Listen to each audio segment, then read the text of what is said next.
This is Eyewitness News Up Close with Diana Williams. Our quality of life is down. The vast majority of New Yorkers feel the city's going in the wrong direction. His name is Don Peebles. Perhaps you've not heard of him, but you might soon hear of him. He's a real estate entrepreneur worth an estimated $700 million, and he was a supporter of Mayor Bill de Blasio when he ran for mayor of New York. Was is the operative word here. Mr. Peebles now contemplating a challenge to Mr. de Blasio 2 years from right now. Good morning, everyone. I'm Bill Ritter, in for Diana.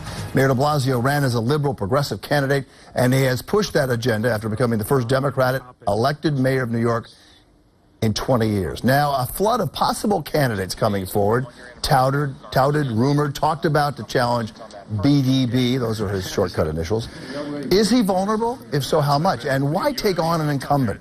One Democrat considering a challenge is this man right here, Don Peebles, a real estate executive who, if he wanted to, and salute for this, could finance his own campaign. He joins us on Up Close this morning. Welcome. Thank you, Bill. Good to be here. Good to have you here. Why would you want to be mayor of New York City? Well, look, I'm a big believer that we have to give back to our communities and we have to give back to our society. I've been an entrepreneur for many decades, for over three decades, been successful at it, and now I see that New York City is really going in the wrong direction, and someone needs to do something about it. You were a supporter, a friend, gave money to Bill de Blasio. Mm-hmm. Is he not taking in the right direction? Is that not the direction you thought he would take the city? Yeah, no, he's disappointed me, and he's disappointed many voters. I think if you look at these surveys from around the city, you're finding that New Yorkers are disenchanted with the direction he's taken us, and many of us have what's called buyer's remorse. The reality is he didn't do what he said he was going to do. He has not improved the quality of life for New Yorkers. He has not made the progress that anyone expected in terms of education. He has not made the progress in terms of bringing the city together. He ran on a tale of two cities, so the theme was the city was divided. It was divided on economic and racial lines, and that he was going to bring the city together, and that was what I was expecting. And instead, what we're seeing is his politics is that he is dividing the city so that he can still hold his position as mayor, and I think that is a very disruptive method of managing our city. He would say he's looking out for the little person, the little guy, the little gal, and the families that are on the other side of the tale of two cities, not your side, but the ones that don't have money, and he's trying to fight for them, improve education, look for affordable housing, get homeless people off the street. What's wrong with that? He's doing a poor job. I agree with the vision. Look, I'm the product of the American dream. My two grandfathers, one was a doorman for 41 years and one was a janitor in a public school system in the segregated South. So I'm a big believer in looking out for people who haven't had a fair chance in life. The reality is this mayor's not doing that. Bill de Blasio promised that he would provide economic opportunities for all, but yet his government that he presides over, out of the $18 billion of contracts under his control, he's done less than 0.3% to African-American owned businesses, 0.6% to Latino-owned businesses, 1.5% to women-owned businesses. So here we have a city that's 65% minority, 52.5% female, and he can't muster up better numbers than that. He's perpetuating this tale of two cities. It's because if we want to have equal pay, equal opportunity, we have to support community-based businesses and minority and women-owned businesses. He hasn't done that. That's one example. Where did you get the statistics for that? From Scott Stringer, the controller of the city of New York, an independent analysis of this, and it's on Checkbook New York. There's a website that the controller, who has been proactive on transparency, these are his numbers. These are the actual numbers. Well, and yet the mayor came out recently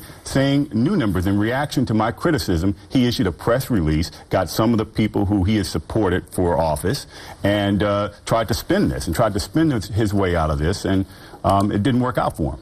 A lot of people would say, no matter who owns the businesses, that he has not created the kind of jobs that this economy needed, whether they're black, white, Hispanic, male, female, whatever. Yeah, I would agree with that, but I think the bigger issue here, why minority and businesses are important and why women-owned businesses are important, is we know that there's a tremendous economic disparity. Women are paid less for the same work. African Americans and Latinos and other minorities do not get their fair share of jobs. They have the disproportionate burden of poverty, and that relates to educational performance. That relates to public safety and other quality of life issues. And the reality is that New York, as a city, we need to focus on quality of life, education, and equal access to economic opportunity. If we do those three things, we would have an amazing city. The great city would be even greater. And instead, he wants to bring us back to a mediocre city, and that's just not where we need to be. He would disagree with that, you know that. I'm sure he would, but the facts would not bear him out. And he would say, in fact, he said many of the same things that you said when he first decided to run for mayor, when he was public advocate. Doesn't this show a little bit that the city's problems are intractable? Many of them? Education? No, it doesn't. What it shows is that he wasn't up for the job. That's a mistake I made and all of us made. There was nothing in Bill de Blasio's career to prepare him to run this city. Nothing. His last job was public advocate. That's a $1.6 million budget with less than a dozen employees. The average Dwayne Reed in New York City has an annual revenue budget of $6.7 million. So the general manager of a Dwayne Reed is managing 4 times the size of a budget as de Blasio managed before he walked in the office of the City Hall. So he's just not competent. Well-intended, nice guy, just not competent. But he had been elected to public office before. He had run political campaigns. He ran Hillary Clinton's U.S. Senate campaign when she first... Poorly, by the way. She almost fired him and had to bring in other people to help clean up the mess that he created. But she did win that election. And unless I'm misreading your resume, you've not held any election, unless you were elected class president somewhere that I'm missing. But you've not held any elected office. In fact, I think that's a good thing. I bring a public perspective. But I'm not a neophyte when it comes to government and management. At 23 years old, I started my own company that's in existence today, so over 32 years in business. At 24 years old, I chaired the most powerful board in Washington, D.C., the Property Tax Appeal Board. I've been a past chairman of the Greater Miami Convention and Visitors Bureau that branded Miami as a destination, and I'm currently chairman of the Congressional Black Caucus Foundation Board, which helps lead the legislative agenda of the 46 African-American members of the United States Congress. So I know how to build consensus, I know how to lead, I know how to manage, something he's never done. Holding office as in a position that is essentially a do-nothing position, public advocate, a paid protester, does not qualify you to run the largest city in America. If we look at the Republican candidates for president, you know, the top 3 of them, or 3 out of the 4, have never held elected office either. Is that what you think Americans and maybe New Yorkers want to see now? Bloomberg never held elective office. Mayor Giuliani, before he was elected mayor, never held elective office. Yeah, I think that the public wants someone who can manage and lead and have vision.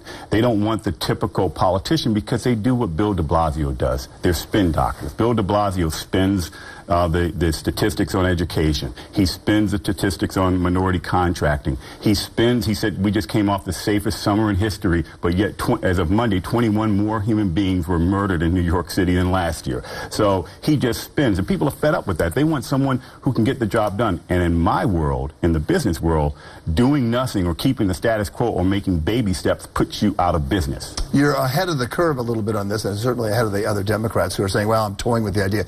Have you decided for sure you're going to run? No, but I'm talking to many people around the city, and I spend about 25% of my day talking to New Yorkers from various perspectives, either business leaders, community leaders, religious leaders, and everyday citizens. And one of the things that's been interesting to me is that uniformly, no one's saying this man is competent for his job. Uniformly, no one's saying he's doing a good job. And if I walk into a restaurant, the chances are 1 or 2 people are going to come over to me and ask me to run for mayor. If I walk into a building, the front desk guard is going to ask me to run for mayor because they've had it with these mediocre goals and this poor performance. I'm not sure the city's seen a situation where an incumbent mayor has gotten so much criticism from people in his own party and will probably get several people running against him in a primary. I don't think he'll get several people, by the way, but I will tell you it is unusual for a mayor who's an incumbent mayor to get this kind of criticism, but his performance is what warrants it, and that's what's causing this. Would you fund your own campaign?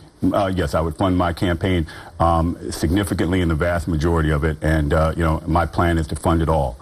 And I believe that's going to take somewhere between $10 and $20 million.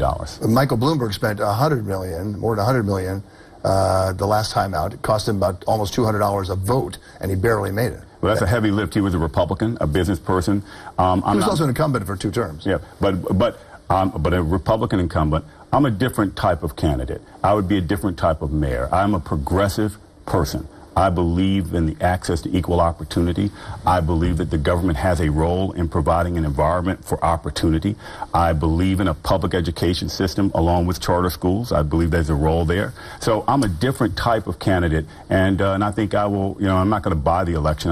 If I run for mayor, I will beat de Blasio straight up. One of the things that's been raised about you is that you have houses in various cities. Where do you live? You have a house in Florida, you have a house in Washington, where you have a house in the Hamptons. Where do you live? I live in New York City. My daughter is in school in the New York City area. In fact, my son is getting ready to graduate from Columbia University, and he did his senior year of high school in New York.